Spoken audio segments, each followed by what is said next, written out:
Nyewa nyambwa fulani kutoka Kintinku wewe, sikiliza wewe. Nyamkoro mmoja hivi, mgogo mmoja. Sikiliza wewe mdari kutoka Ileje. Sikia, poleni sana mlokumbwa na haya matatizo ya tarehe 29 Oktoba. Ndugu zetu walale salama. Tuwaombee hawa wahanga wenzetu. Kwa sisi wote tuloguswa, tudondoshe machozi. Mwenye kuhuzunika moyoni ahuzunike, mwenye kusononeka sononeke, na mwenye kutoa ujumbe wa nyimbo aweze kutoa ili kuweza kuwakilisha kwa watu wote wanajamii. Isipokuwa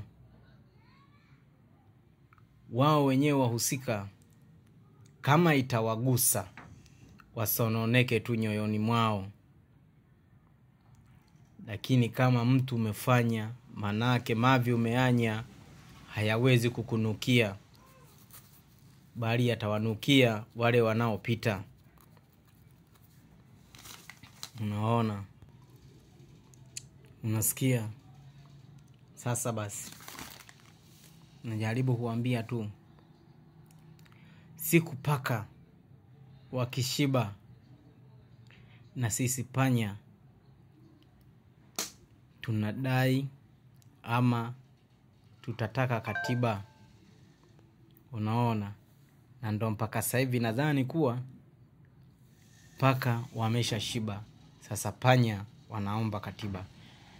Let me go direct to my point. Unaona, iko hivi. Kwa kudai katiba ama kwa kudai maridhiano, haikataliwi kama umekumbuka kudai maridhiano. Sasa mimi najaribu tu kukuambia na kukuweka wazi. Isipokuwa kwa mtu mwingine unaweza ukachukulia taswira mbaya. Waswahili wanasema, si kila anayekutukana anamaanisha. Mwingine anaweza akakutukana kwa funzo ama kukufundisha, kwa kuona kwamba umemkera sana, lakini akaamua kukutukana vile ili kuweza kukosoreka, kuona kwamba huyu amechukia. Sasa basi, tunawaomba,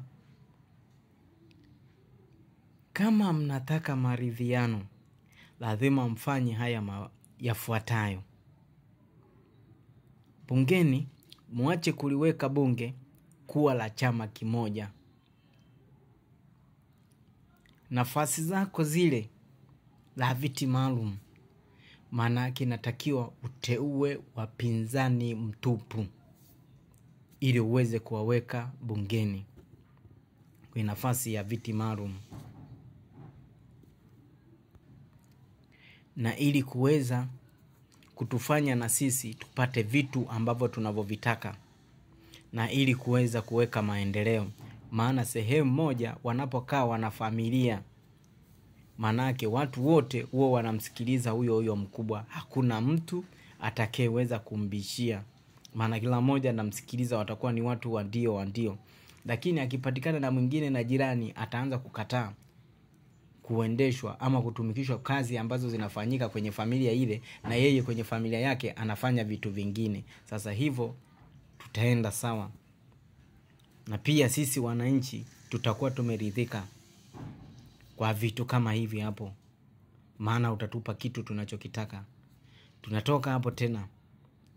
Kingine, pia kuna zile nafasi 10 za kwako waziri, kwako na mheshimiwa. Wape wapinzani mtupu. Usichague watu wako wa chama cha kwako. Na alafu pia na usichague watu wa ukanda.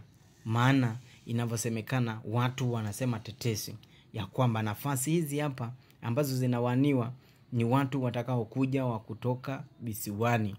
ili nafasi hizi hapa kuanzia waziri wa nishati, waziri mkuu, spika wa bunge, waziri wa viwanda na biashara, alafu waziri wa miundombinu, maana yake watu kama hao watatoka huko mbali. Ninachokuomba sasa, ama ushauri wangu, nafasi ya wanasheria mkuu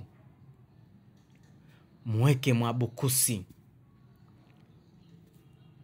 Nafasi ya haki za binadamu muweke Makonda.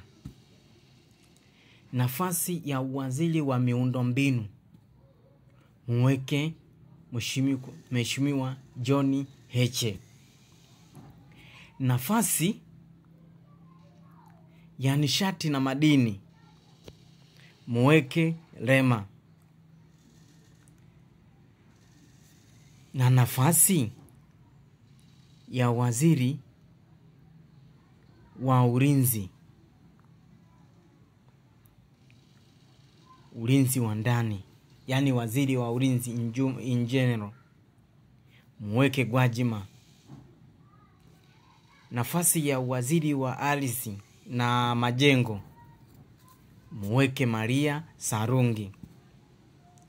Ukifanya vitu hivi hapa utakuwa umetupendezesha sisi wananchi na utakuwa umetusikiliza. Unaona, maana utakuwa hujaweka watu wa chama chako tawala, nasi tutaridhika. Na hii yote nimeitaja, hii nimeisema nikiwa na maana ya kwamba ukiwachukua hawa watu watakuwa ni watu wa kutusemea. Maana yake tutakuwa tumeondoka kwenye ule mfumo ambao ulotufanya ama ulofanya watu waandamane kutaka haki. Maana ukiwaweka hawa watu hawawezi kuendana kwa pamoja, lazima kutakuwa na chanya na hasi. Mabishano yatakuwepo, kuna mwingine atataka hiki, mwingine atataka hiki. Sasa wataanza kubishana kwa hoja, kwamba mwenye hoja itakazokuwa za point ndizo zitakazotumika, zitakazopita, na mwenye hoja ambazo zitakazokuwa sio za point, huyo hawezi. Unaona? Na Lissu pia naomba mpe hata uwaziri, muachie cha kwanza, muachie, mpe uwaziri, mpe ubarozi, mpeleke hata nje. Lissu muachie, mpe ubarozi nje. Na hizo kesi zingine hizo za nini, kesi za kwani uhaini zimekuwa nyingi sana. Mwisho watu tumechoshwa, ama watu wamechoshwa na hizo kesi za uhaini. Kila kesi inayokuja fulani kesi ya uhaini. Mtu anayeandamana kutaka haki na yule mtu anayeteka na ua, ni yupi mhaini ama muuaji na mwandamanaji kutaka haki? Maana anayeandamana anataka haki. Huenda anataka haki, hiyo haki itakayokuja kutumika mpaka na watoto wake, itawasaidia hata wewe watoto wako na yeye watoto wake. Unaona, mimi watoto wangu watakuja waikute hiyo haki anayetaka huyu anayeipambania mnyonge. Mara nyingi kwenye haki matajiri huwa hawaijui, huwa hawaipambanii. Maana anajua basi mimi ninakula, lakini mnyonge anajua kesho nitaamkaje. Ndio maana huwa anaamua kupambana kwenda barabarani kusaka haki, na akiwa na maana ya kwamba nikipata haki maana yake nitakula vizuri. Bora upoteze mmoja ama bora upoteze watatu ili waokoe watu 7 kwenye 10. Poteza watatu, okoa watu 7 kwenye 100. Poteza watu 30, 70 saidia. Unaona? Ndio maana watu wanajitoa hivyo kwa staili hiyo. Na kingine, ukitaka maridhiano, anza kwanza kuwatembelea, ama toa pole kwanza kwa wale wafiwa, toa pole kwanza kwa wale ambao wa majeruhi, toa kwanza familia zilizokumbwa na hayo majanga, toa pole kwa watu walio haribikiwa mali zao. Na kingine, ndo nawaita sasa wengine wanachama kuja kufanya maridhiano. Kitu unachokitaka utakipata kama utafanya hivyo vitu vote ambavyo nimekwambia. Mimi